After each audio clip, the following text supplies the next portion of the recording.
Bismillahirrahmanirrahim. Assalamualaikum warahmatullahi wabarakatuh. Alhamdulillah wassalatu wassalamu ala Rasulillah wa ala alihi wa sahbihi wa mawalah wa la hawla wa la quwata illa billahi wa ba'du. Baik, kita akan lanjutkan kajian kita, masih membahas kitab Tauhid, dan kita masuk pada bab ke-6, bab tafsir at-tauhid wa syahadati an la ilaha illallah. Penjelasan tentang makna dari tauhid dan persaksian bahwa tidak ada sesembahan yang berhak disembah kecuali Allah. Pada bab yang lalu kita sudah menjelaskan tentang pentingnya menyeru manusia ke dalam tauhid. Maka sangat pas sekali penyusunan pengarang setelah kita dianjurkan untuk menyeru manusia ke dalam tauhid, maka tentu harus paham apa yang diserukan. Makanya di sini pengarang membuat bab tentang penjelasan makna daripada tauhid dan juga kalimatul la ilaha illallah. Pengarang membawakan beberapa dalil dari Al-Quran dan Sunnah Nabi sallallahu alaihi wasallam. Pertama, surah Al-Isra ayat 57. Allah Subhanahu wa taala berfirman, ulaika alladzina yad'una yabtaguna ila rabbihimul wasilata ayyuhum aqrab wa yarjuna rahmatahu wa yakhafuna 'adzabah. Inna 'adzaba rabbika kana mahdhura. Orang-orang yang mereka seru itu, mereka sendiri mencari jalan kepada Rabb mereka. Siapa di antara mereka yang lebih dekat kepada Allah, dan mereka mengharapkan rahmatnya serta takut akan siksanya. Sesungguhnya siksa Rabbmu adalah sesuatu yang harus ditakuti. Ma'asyiral muslimin yang dimuliakan Allah Subhanahu wa taala, hadis ini atau ayat ini menjelaskan kepada kita tentang makna daripada tauhid. Di sini Allah Subhanahu wa taala mengatakan ulaikal ladzina yad'un. Orang-orang yang mereka seru itu, maksudnya sesembahan selain daripada Allah Subhanahu wa taala yang diseru oleh manusia. Sesembahan yang diseru manusia itu bermacam-macam. Ada yang disembah karena redha, ada yang disembah karena tidak redha, ada yang disembah karena pengetahuan mereka, ada yang disembah tanpa pengetahuan mereka. Contohnya, sesembahan yang disembah karena redha, seperti umpamanya Fir'aun. Dia sangat redha disembah oleh manusia karena sendiri Fir'aun ini mengaku dirinya Tuhan. Makanya kalau ada yang nyembah dia senang. Bahkan kalau tidak disembah dia marah. Makanya Fir'aun sendiri mengatakan ma'alimtu min ilahin ghairi. Aku tidak tahu ada Tuhan selainku. Makanya Fir'aun kemudian mengaku dirinya Tuhan dan minta masyarakat Mesir untuk menyembahnya. Atau contoh yang lainnya Namrud. Namrud itu disembah karena redha. Memang dia suka disembah dan dia mengaku Tuhan. ataupun yang lainnya seperti Bukhtun Nasr. Dan banyak sekali raja-raja di zaman dulu yang mengaku Tuhan kemudian minta disembah oleh masyarakatnya secara redha. Ini yang pertama. Adapun ada sesembahan yang disembah itu dia tidak redha. Tidak redha kalau dia dijadikan sesembahan.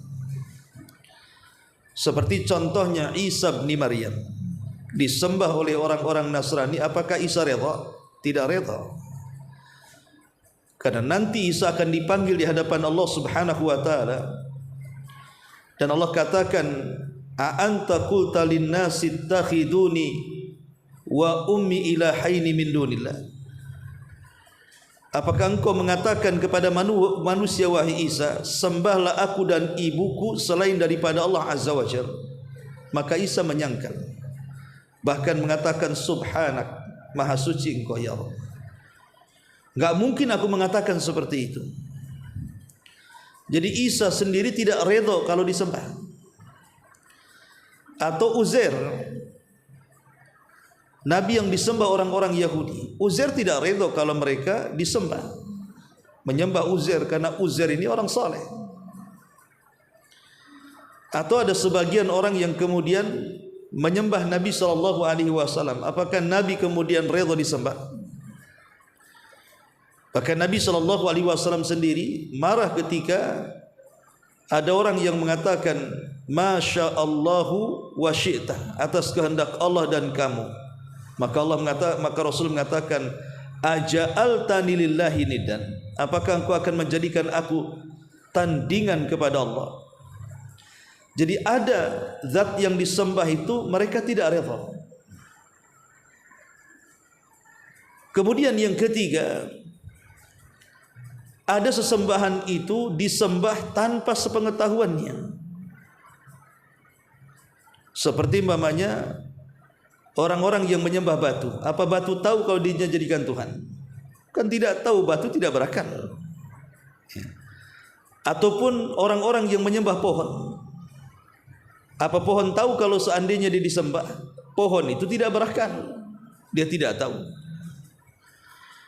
Atau umpamanya ada orang yang menyembah matahari, bulan, bintang, bahkan hewan-hewan. Mereka tidak tahu kalau mereka dijadikan sesembahan selain daripada Allah Azza wa Jalla. Jadi sesembahan selain daripada Allah itu ada yang bersifat rela dia disembah seperti Fir'aun, Namrud, Bukhtun Nasr.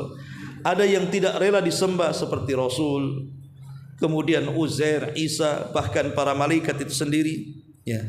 Ada yang disembah karena tanpa sepengetahuannya, seperti pepohonan, bebatuan, binatang-binatang dan yang semacamnya. Nah di sini Allah Subhanahu wa taala mengatakan ulaika yad'una, ulaika alladzina yad'una. Orang-orang yang mereka seru itu. Ini kan umum, siapapun yang mereka seru selain daripada Allah. Entah menyeru malaikat, entah menyeru jin, entah menyeru macam-macam. Ya. Yabtaguna ila rabbihimul wasilah. Mereka sendiri mencari-cari jalan kepada Rabb mereka. Siapa di antara mereka ayyuhum aqrab, yang lebih dekat kepada Allah Subhanahu wa taala. Jadi orang-orang yang dianggap sebagai Tuhan selain daripada Allah Azza wa Jalla, seperti Isa yang disembah oleh orang Nasrani, seperti Uzair, atau sebagian kaum muslimin yang menjadikan kuburan-kuburan para wali dijadikan sesembahan selain daripada Allah, meminta di situ, bernazar di situ, tawaf di situ, dan begitu seterusnya. Lah orang-orang ini, baik Isa, baik Uzair, baik para wali, mereka sendiri berharap kepada Allah Subhanahu wa taala, mencari wasilah agar mereka dekat dengan Allah. Kalau seandainya orang-orang yang disembah selain daripada Allah mencari kedekatan kepada Allah, lalu kenapa kita menjadikan mereka sesembahan? Kenapa tidak langsung kepada Allah saja? Ini yang jadi masalah. Inilah tafsir tauhidnya di sini.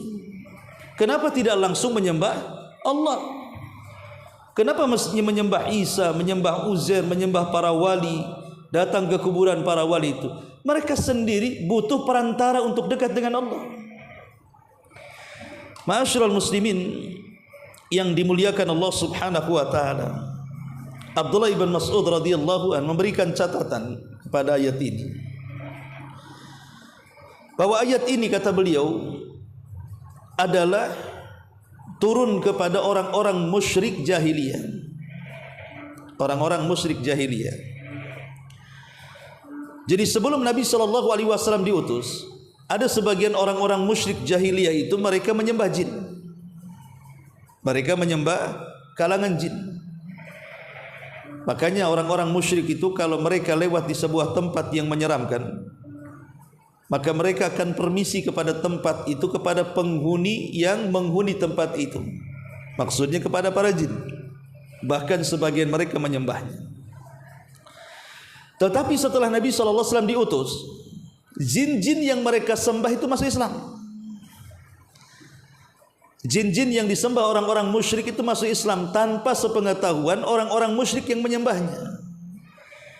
Jadi jinnya yang masuk Islam berlepas diri dari sesembahan itu, sementara orang-orang musyrik tidak tahu kalau jin itu sudah masuk Islam, masih juga disembahnya. Makanya di sini turun ayat, ulaikal ladzina yad'una yabtaguna ila rabbihimul wasilata ayyuhum aqrab. Jadi orang-orang yang diseru dari kalangan jin itu, mereka sendiri ingin mendekatkan kepada Allah Subhanahu wa taala sedekat mungkin. Jadi jinnya sudah tobat masuk Islam, kemudian ingin mendekatkan diri kepada Allah, sementara orang-orang musyriknya masih terus saja menyembah dia. Ma'asyiral muslimin yang dimuliakan Allah Azza wa Jalla, inilah yang dikatakan Abdullah bin Mas'ud radhiyallahu anhu.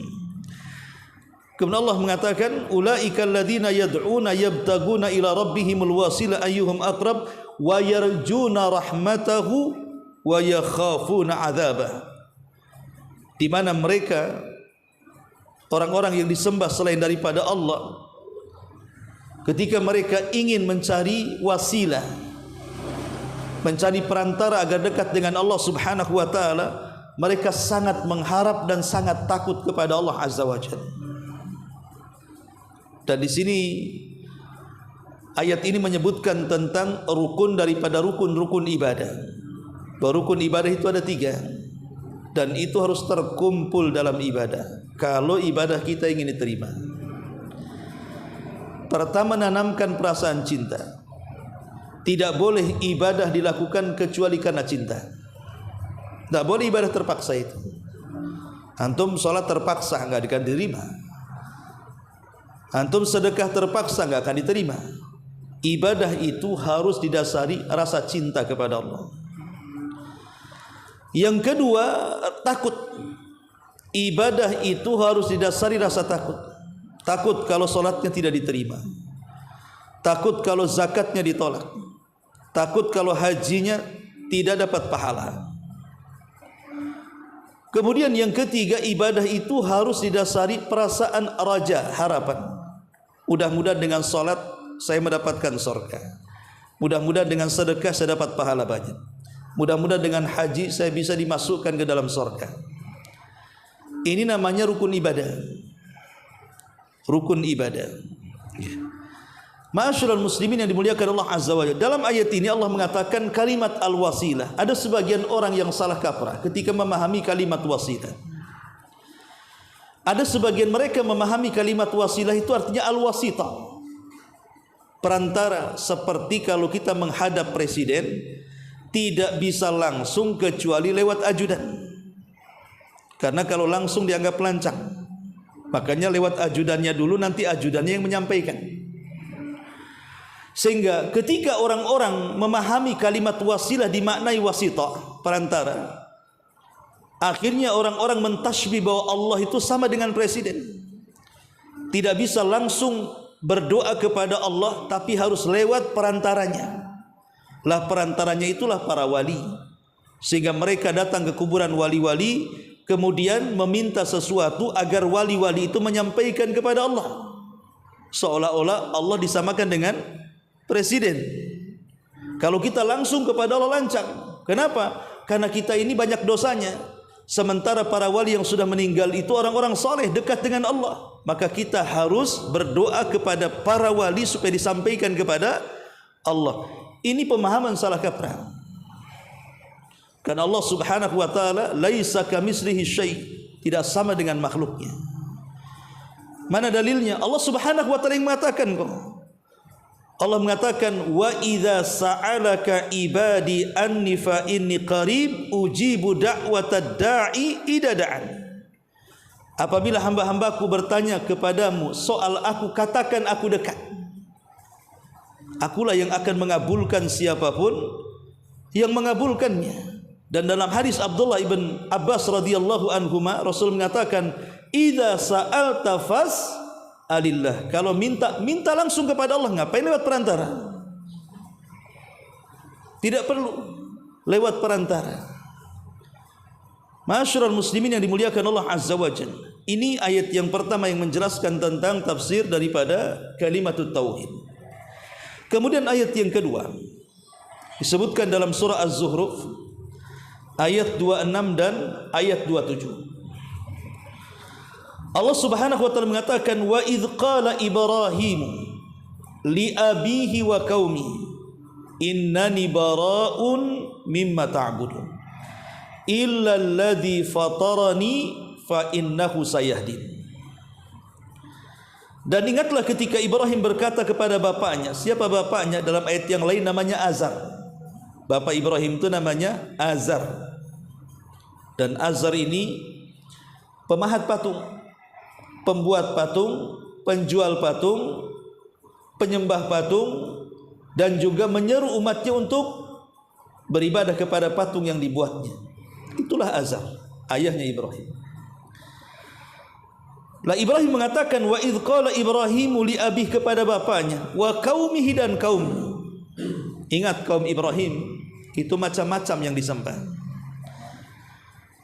Di antara kaum Ibrahim ada yang menyembah bintang. Di antara kaum Ibrahim ada yang menyembah matahari. Di antara kaum Ibrahim ada yang menyembah bulan, dan itu disebutkan dalam Quran. Di antara kaum Ibrahim itu ada yang menyembah berhala. Di antara kaum Ibrahim itu ada yang menyembah Namrud. Jadi macam-macam sesembahan di zaman Nabi Ibrahim. Ada yang menyembah Namrud, ada yang menyembah berhala, ada yang menyembah bintang, ada yang menyembah bulan, ada yang menyembah matahari, dan macam-macam sesembahan. Lah ketika kaumnya Ibrahim ini menyembah selain daripada Allah, baik bintang, matahari, bulan, Namrud ataupun berhala, maka Ibrahim ingin mengatakan kepada umatnya, innani bara'u mimma ta'budun, sesungguhnya aku berlepas diri dari apa yang kalian sembah. Saya berlepas diri dari matahari yang kalian sembah. Saya berlepas diri dari bulan yang kalian sembah. Saya berlepas diri dari matahari yang kalian sembah, bintang yang kalian sembah, berhala yang kalian sembah, bahkan Namrud yang kalian sembah. Saya berlepas diri. Kemudian Ibrahim menjelaskan siapa Tuhan yang berhak disembah. Illalladzi fatarani, yang berhak disembah dialah yang telah menciptakan aku. Fa innahu sayahdin, dialah yang akan memberikan petunjuk kepada kebenaran kepada aku. Kata ulama mengatakan ayat ini sangat jelas menjelaskan tafsir dari kalimat la ilaha illallah. La ilaha ini artinya pembuangan, peniadaan, penafian. Tidak ada sesembahan yang berhak disembah. Sebagaimana Ibrahim mengatakan, aku berlepas diri dari bulan, dari bintang, dari matahari, dari berhala, dari Namrud. Itu makna la ilaha. Ibrahim berlepas diri, penafian namanya, peniadaan. Tidak ada sembahan yang berhak disembah. Apa itu matahari, bintang, bulan, malaikat, jin, nabi, enggak ada. Illalladzi fatarani, itulah makna illallah, kecuali zat yang maha pencipta. Itulah kalimat illallah, kecuali Allah, karena dia yang menciptakan. Inilah tafsir dari kalimat la ilaha illallah. Kenapa Allah Subhanahu wa taala memilih kalimat illa allazi fatarani? Zat yang berhak disembah, dialah yang telah menciptakan. Seolah-olah Allah ingin katakan kepada kita, kalau ada Tuhan selain daripada Allah yang mereka tidak sanggup menciptakan walaupun seekor lalat, apakah layak disembah? Tidak layak. Karena yang layak disembah adalah zat yang sanggup menciptakan. Apakah bintang itu sanggup menciptakan alam semesta? Bintang sendiri tercipta. Apakah matahari itu menciptakan langit dan bumi? Bintang sendiri cipta. Matahari dicipta. Bahkan berhala-berhala dari batu ataupun dari pohon, mereka sendiri dirancang dan dicipta. Sampai Namrud sendiri, Fir'aun sendiri diciptakan Allah. Apakah layak makhluk yang diciptakan disembah? Tidak layak. Yang layak disembah adalah zat yang menciptakan, bukan yang diciptakan. Makanya di zaman Nabi SAW ada seorang sahabat namanya Zubair ibn Mut'im radhiyallahu anhu. Datang ingin membunuh Nabi SAW karena kerabatnya banyak yang meninggal di perang Badar. Dendam dia. Dia bawa pedang dari Mekah, kemudian datang ke kota Madinah. Saat Nabi SAW sedang sholat maghrib membaca surah Tur, dia sudah hampir menghunus pedangnya. Ini kesempatan emas untuk membunuh Rasul, karena orang sholat tidak bawa senjata. Tapi ketika Nabi SAW membaca surah Tur sampai kepada ayat am khuliqu min ghairi syai'in am humul khaliqun am khalaqas samawati wal ardi bal la yuqinun. Ketika Rasul membaca ayat ini surah Tur, tiba-tiba Zubair bin Mut'im menyarungkan kembali pedangnya. Dia pikir-pikir ayat itu, rupanya ayat itu menjelaskan tentang kebatilan berhala yang selama ini dibelanya. Kata Zubair bin Mut'im, hatta qalbi an yatir, hatta kada qalbi an yatir, hampir-hampir hatiku terbang. Masuk hidayah, kemudian datang kepada Rasul selepas salat maghrib, kemudian dia mengatakan asyhadu an la ilaha illallah wa annaka rasulullah. Kenapa Zubair bin Mut'im mengatakan kalimat itu? Masuk Islam karena terpikir dengan ayat itu.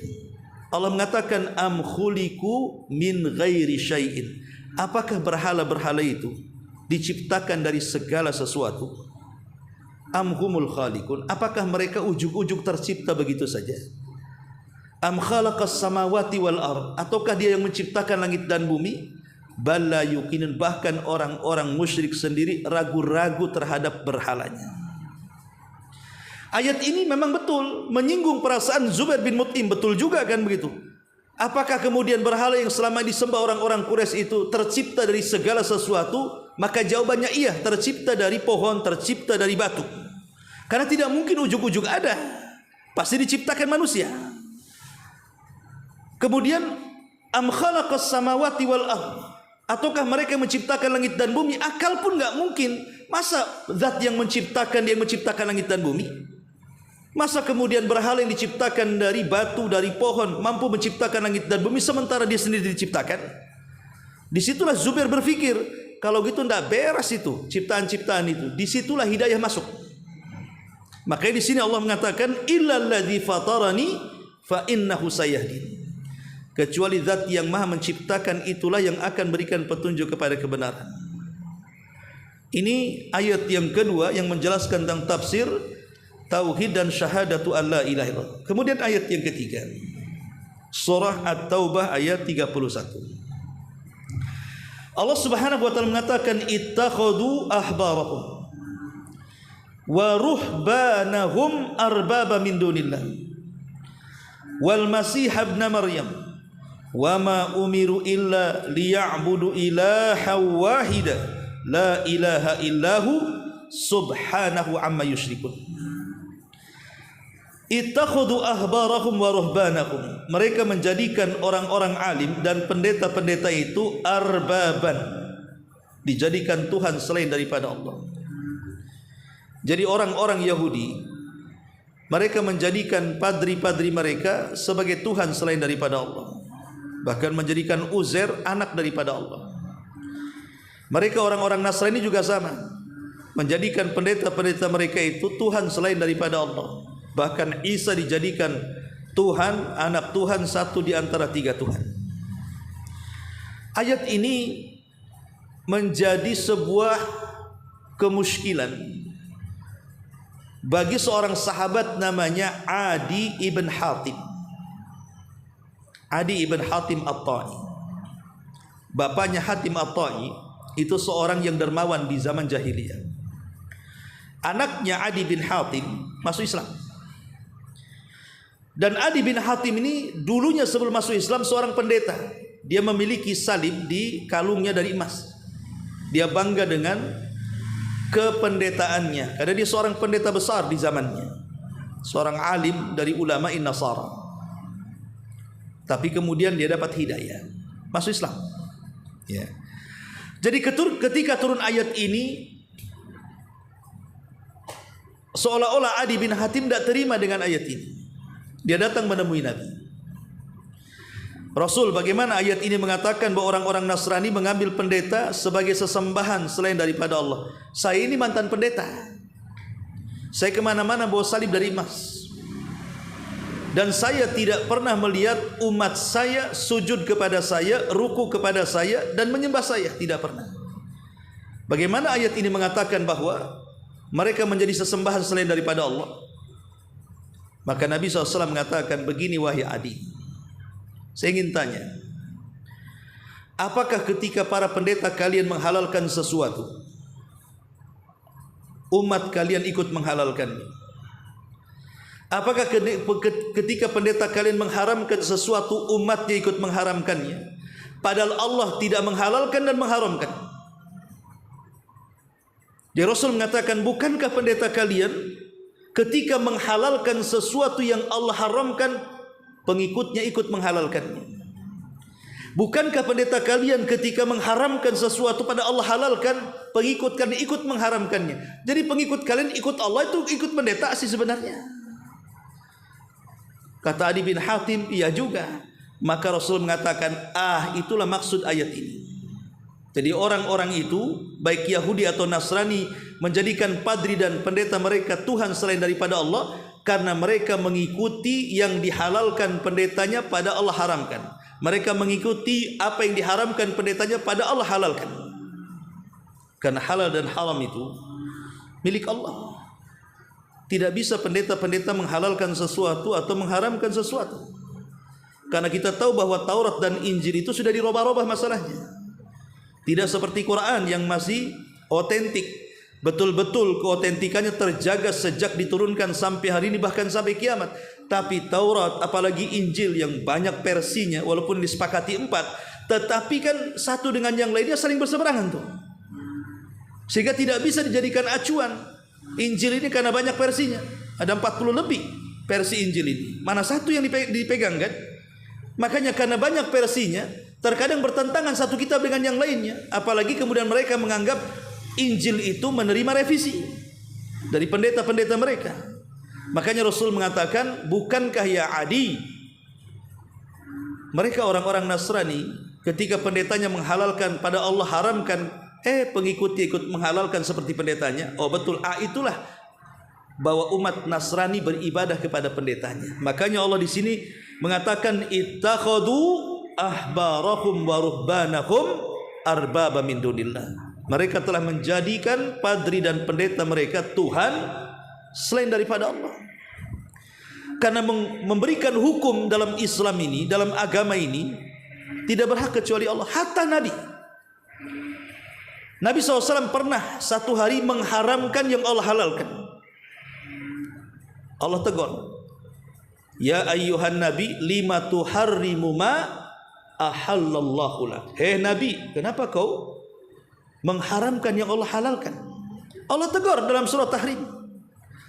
Karena ketika itu ada kisah Nabi SAW ketika malam giliran Hafsah atau Aisyah mampir di rumah Zainab. Kemudian oleh Zainab diberi minum madu. Cemburulah Hafsah dengan Aisyah ini. Akhirnya berulah dua istri Nabi ini.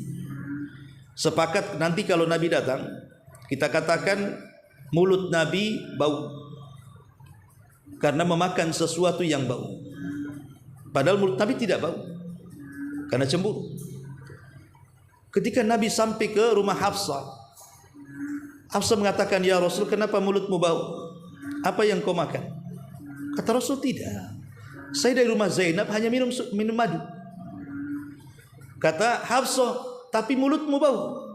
Samalah kalau kita makan pete, makan jengkol, enak rasanya, tapi kan mulutnya jadi bau. Ya. Perkataan Hafsah dikuatkan Aisyah, jadi Nabi itu seolah-olah betul mulutnya bau gitu kan. Maka Rasul bersumpah untuk tidak minum madu, karena takut istri-istrinya tidak suka. Padahal sebenarnya itu hilah daripada Hafsah dan Aisyah karena cemburu. Maka turun ayat, ketika Rasul bersumpah tidak akan minum madu, turun ayat, ya ayyuhan nabi lima tuharrimu ma ahallallahu laka tabtaghi mardata azwajik. Hei Nabi, kenapa kau berani mengharamkan yang Allah halalkan karena mencari keridhaan istri-istrimu? Madu itu halal, kenapa kau haramkan? Jadi halal haram itu Allah Subhanahu wa taala yang berhak, manusia tidak berhak menghalalkan. Hatta Nabi sekali tidak boleh menghalalkan dan mengharamkan sesuatu. Makanya di sini Allah mengatakan ittakhadhu ahbarahum wa ruhbanahum min dunillah. Kemudian Allah mengatakan wal masih ibn Maryam, begitu juga mengambil Isa ibn Maryam selain daripada, tidak boleh, dia seorang nabi, dia bukan Tuhan. Wa ma umiru illa liya'budu ilahan wahid, dan mereka tidak diperintah kecuali untuk beribadah kepada satu Tuhan saja, la ilaha illahu subhanahu amma yusyrikun, yaitu yang tidak ada sesembahan yang berhak disembah kecuali Dia Allah, Maha Suci Allah dari apa yang mereka sekutukan. Ini ayat yang ketiga. Dan yang terakhir, pengarang masih ada satu ayat lagi, ayat yang keempat, surah Al-Baqarah ayat 165. Allah Subhanahu wa taala mengatakan, wa minan nasi may yattakhidhu min dunillahi andadan yuhibbunahum ka hubbillah walladzina amanu ashaddu hubbalillah. Di antara sebagian manusia ada yang menjadikan sesembahan Tuhan-Tuhan itu tandingan selain daripada Allah. Mereka mencintainya sebagaimana mereka mencintai Allah. Adapun orang-orang yang beriman lebih besar cintanya kepada Allah. Ikhwatu fiddin yang dimuliakan Allah Azza wa Jalla. Ayat ini menjelaskan manusia dengan Allah itu, atau manusia dengan sesembahan yang disembah itu ada 3 kelompok. Kelompok pertama, ada kelompok yang betul-betul mencintai Allah. Mereka hanya mencintai Allah saja. Mereka lah muwahhidun ahli tauhid. Kelompok yang kedua, kelompok yang mereka sangat mencintai berhala. Sangat mencintai berhala. Mereka hanya menyembah berhala mereka saja. Itulah yang disebut dengan al-wathaniyun, para penyembah berhala. Kelompok yang ketiga seperti digambarkan dalam ayat ini. Ada kelompok itu tengah-tengah. Satu sisi dia menyembah Allah, sisi lain dia menyembah berhala. Jadi satu sisi dia sembah Allah, dia tanamkan kecintaan kepada Allah, sisi lain dia juga cinta dengan berhalanya. Lah, ini menyalahi tauhid. Kita tidak boleh menyamakan kecintaan kepada Allah dengan kecintaan kepada berhala. Karena bagaimanapun Allah tidak mungkin disamakan dengan makhluknya. Ini penafsiran yang pertama. Penafsiran yang kedua, maksud ayat ini bahwa orang-orang musyrik itu, sekalipun mereka menyembah Allah, cinta dengan Allah, tapi hakikatnya tidak cinta karena mereka lebih mencintai berhala-berhala mereka. Maka bagaimanapun orang yang bertauhid tidak boleh mencintai kecuali Allah Subhanahu wa taala. Dan ayat ini banyak terjadi hari ini. Betapa banyak orang yang dalam kecintaan kepada Allah, dia cinta, dia salat, dia puasa, datang Ramadan dia puasa, datang waktunya zakat fitrah dia zakat fitrah, waktunya sedekah dia sedekah. Tapi dia menyamakan kecintaan kepada Allah dengan kecintaan kepada istrinya. Apa yang diinginkan istrinya walaupun bermaksiat dia lakukan. Atau sebaliknya, keinginan suaminya dituruti. Atau kecintaan kepada uang disamakan dengan kecintaan kepada Allah, bahkan lebih. Betapa banyak orang-orang yang mencari harta 24 jam lupa dengan Allah kan? Berarti kan lebih mencintai harta dibandingkan Allah. itulah yang Rasul katakan, ta'isa abdu dinar wa ta'isa abdu dirham. Celaka hamba-hamba dinar dan dirham. Kenapa menjadikan uang itu sebagai berhala selain daripada Allah? Menyamakan saja tidak boleh, apalagi mengutamakan. Menyamakan kecintaan kita kepada dengan harta saja tidak boleh, apalagi mengutamakan harta lebih dicintai dibandingkan Allah. Makin menjadikan harta itu sesembahan selain daripada Allah. Orang yang beriman tidak seperti itu. Dan itu yang banyak di masyarakat kan. Lebih mencintai dunia, lebih mencintai pangkat, jabatan, kepemimpinan dibandingkan kecintaan dia kepada Allah Subhanahu wa taala. Akhirnya menyengsarakan manusia-manusia di sekitarnya. Tapi orang-orang yang beriman tidak demikian. Walladzina amanu asyaddu hubbalillah. Orang yang beriman lebih cinta kepada dibandingkan yang lainnya. Kita tidak boleh mencintai anak kita, orang tua kita, istri kita, pasangan kita, tidak boleh. Tetap harus Allah dan Rasulnya yang lebih dicintainya. Makanya Nabi SAW mengatakan, an yakunallahu wa rasuluhu ahabbu ilaihi mimma siwahuma. Salah satu orang yang akan mendapatkan halawatul iman, manisnya iman, ketika Allah dan Rasulnya lebih dicintai dibandingkan yang lainnya. Baru dia akan merasakan manisnya iman. Kemudian yang terakhir hadis Nabi SAW, man qala la ilaha illallah. Hadis yang dikeluarkan dalam Sahih Muslim, bahwa Nabi mengatakan, man qala la ilaha illallah wa kafara bima yu'badu min dunillah harrama maluhu wa damuhu wa hisabuhu 'ala Allah. Barang siapa yang mengucapkan kalimat la ilaha illallah dan mengingkari sesembahan selain daripada Allah. Ingat, syarat daripada tauhid harus ada pengingkaran kepada selain daripada Allah. Tidak boleh kita ini hanya mengucapkan kalimat la ilaha illallah tapi kita membiarkan kesyirikan. Kita harus memberantas kesyirikan. Tidak boleh diam. Man ra'a minkum munkaran falyughayyir biyadihi. Kalau kita melihat kemungkaran, kita rubah dengan tangan kita, dengan kekuasaan kita, dengan lisan kita, dengan hati kita. Tidak boleh kita diam. Orang yang mengucapkan kalimat la ilaha tidak cukup. Kalau dia membiarkan kemungkaran, kesyirikan di hadapannya, dia tidak ingkari. Harus diingkari. Dan mengingkari kesyirikan konsekuensinya terkadang berat. Apalagi mengingkari kesyirikan yang sudah merebak di masyarakat kan. Kalau umpamanya ada sebuah tradisi tertentu di masyarakat yang itu berbau kesyirikan, kemudian kita datang, kita tegur, terkadang kita pula yang diusir kan. Terkadang risikonya berat. Tapi itu dah bagian daripada apa? Bagian daripada menegakkan kalimat la ilaha illallah. Tidak hanya mengucapkan, tapi mengingkari lawannya. Ingkari. Di rumah ada keluarga yang masih datang ke dukun, tegur, jangan ke dukun. Di rumah ada orang yang masih gemar memasang jimat, katakan jimat itu haram, syirik, ya, hilangkan. Di rumah masih ada orang yang datang ke kuburan wali-wali kemudian meminta-minta tawaf di situ, bilang jangan minta ke sana, minta langsung kepada Allah. Datang ke masjid salat minta kepada Allah, kasih tahu, karena itu bentuk tauhid. Maka di sini Nabi SAW mengatakan, man qala la ilallah wa kafara bima yu'badu min dunillah. Siapa yang mengucapkan kalimat la ilaha dan mengingkari, bukan diam saja, harus mengingkari sesembahan selain daripada Allah Azza wa Jal, haruma maluhu wa damuhu wa hisabuhu 'ala Allah. Haram hartanya, haram darahnya, adapun perhitungannya terserah kepada Allah Subhanahu wa taala. Jadi pengingkaran kepada kesyirikan itu tugas setiap orang yang muwahhid ahli tauhid. Lihat Nabi berusaha menjelaskan kalimat la ilaha illallah kepada orang-orang musyrik Arab selama 13 tahun di Mekah, dan berusaha mengingkari orang-orang yang menyembah Lata, Uzza, Manat, Hubal. Bahkan ketika Fatu Mekah, Rasul menghancurkan semua berhalanya. Lihat Ibrahim sampai menghancurkan berhalanya. Dan lihat dakwahnya para nabi.